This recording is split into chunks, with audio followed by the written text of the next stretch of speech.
Assalamualaikum warahmatullahi wabarakatuh. Salam budi luhur. Saya Alifa Zubaidi dengan NIM 19315013330.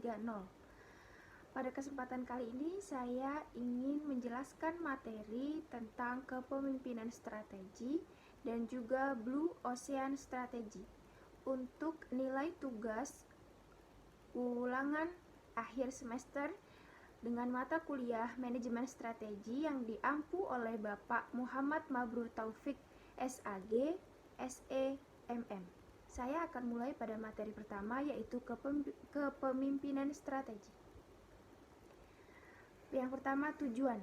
Tujuan menjelaskan peran dan makna dari kepemimpinan strategi, menguraikan kepemimpinan strategi dan proses manajemen strategi, menjabarkan kepemimpinan strategi dalam menghadapi perubahan, menyebutkan berbagai karakteristik kepemimpinan strategi yang baik dan efektif. Yang terakhir, menjelaskan cara menjadi pemimpin pasar dengan pendekatan competing, on the edge, pionir, dan non-pionir. Kepemimpinan strategi. Kepemimpinan strategi adalah kemampuan untuk mengantisipasi, memberi inspirasi, mempertahankan fleksibilitas, dan memberdayakan orang lain untuk menciptakan perubahan strategi yang diinginkan.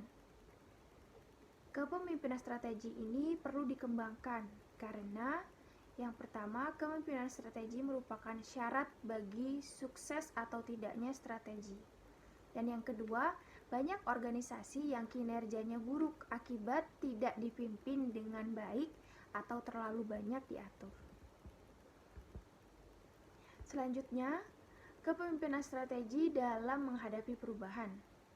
Tantangan bagi seorang pemimpin adalah mengarahkan komitmen semua orang dalam suatu perusahaan dan para stakeholder di luar perusahaan untuk meraih perubahan dan mengimplementasikan strategi yang dirumuskan.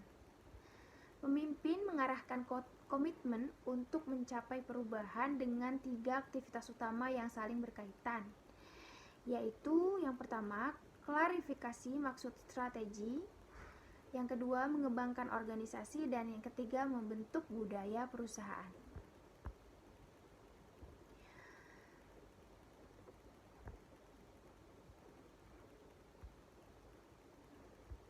Selanjutnya, apakah ada pertanyaan? Saya ingin bertanya, bagaimana menurut saudara cara mengembangkan organisasi perusahaan? Baik, cara mengembangkan organisasi perusahaan. Untuk dapat meraih perubahan, maka para pemimpin perlu membangun kembali hal-hal seperti yang pertama, memastikan pemahaman umum mengenai prioritas organisasi. Yang kedua, klarifikasi tanggung jawab di antara para manajer dan unit-unit perusahaan. Yang ketiga, memberdayakan para manajer yang lebih baru dan mendorong kewenangan yang lebih rendah di perusahaan. Yang keempat, menemukan dan mengobati permasalahan dalam hal koordinasi dan komunikasi dalam perusahaan. Yang kelima, mencapai komitmen personal untuk berbagi visi dengan para manajer melalui organisasi. Dan yang keenam, selalu berhubungan dekat dengan apa yang sedang terjadi di dalam perusahaan dan dengan para pelanggannya. Dan untuk membentuk budaya perusahaan, nilai dan kepercayaan yang berkembang di perusahaan itu akan membentuk kinerja perusahaan. Pembentukan kembali budaya perusahaan merupakan aktivitas yang memakan waktu. Para pemimpin menggunakan sistem hadiah atau rewards, simbol-simbol dan struktur yang dimaksudkan untuk membentuk budaya perusahaan. Lalu menurut saudara, bagaimana cara atau ciri pemimpin yang baik? Ciri pemimpin yang baik ada 4 macam karakternya yang paling penting. Yang pertama adalah honest atau jujur, yang kedua forward looking atau selalu memandang ke depan, yang ketiga inspiring, memberikan inspirasi kepada bawahannya, dan yang terakhir adalah kompeten, mampu menjalankan semua tugas. Lalu pada materi selanjutnya yaitu materi Blue Ocean Strategy. Blue Ocean Strategy. Bagaimana mempertahankan eksistensi di pasar tanpa bersaing. Istilah atau konsep Blue Ocean Strategy telah diperkenalkan sejak tahun 2005 oleh Wei Chan Kim and Renee Maubourg. Namun, strategi ini masih relevan bagi bisnis untuk mempertahankan eksistensinya di pasar dengan menghilangkan kompetisi dan meraih kesuksesan tanpa pesaing. Istilah Blue Ocean digunakan secara bersamaan dengan istilah Red Ocean untuk menggambarkan dua kondisi pasar yang bertolak belakang.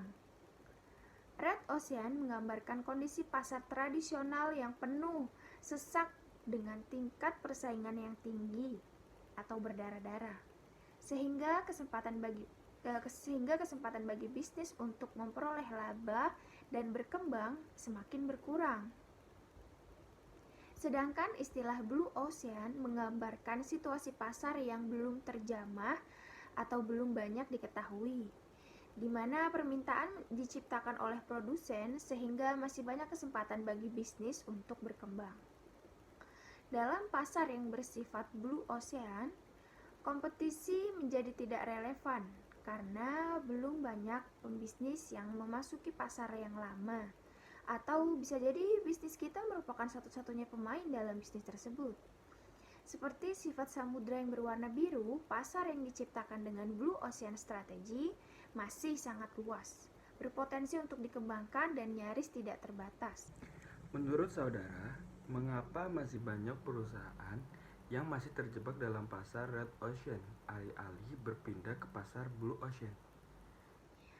Baik, kalau kita kembali pada sejarah perkembangan strategi bisnis, di mana pondasi dari strategi bisnis yang umum digunakan adalah strategi perang untuk menghadapi kompetisi memperbesar pangsa pasar pada wilayah yang terbatas. Para CEO perusahaan umumnya telah dibekali dengan dasar-dasar strategi Red Ocean dan bagaimana cara menghadapi strategi pada pasar tersebut.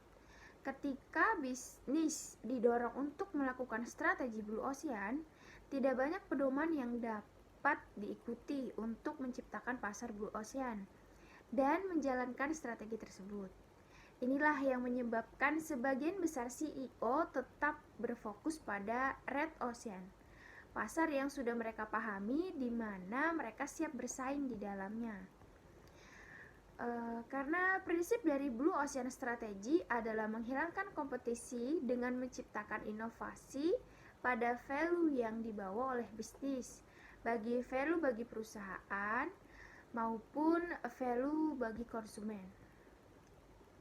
Lalu, strategi apa yang bisa mengubah pola pikir dan menggunakan pendekatan sistematik?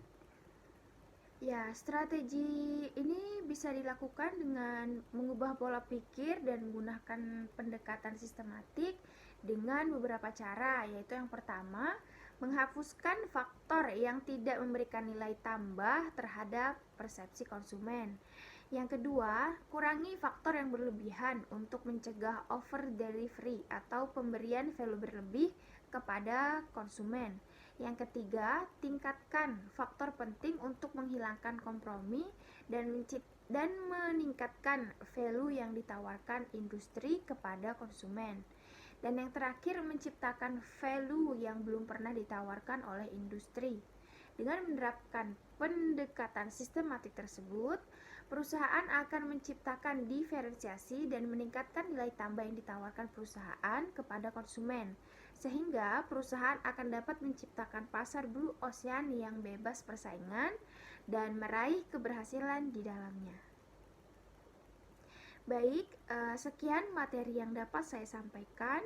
Kurang lebihnya mohon maaf. Wassalamualaikum warahmatullahi wabarakatuh.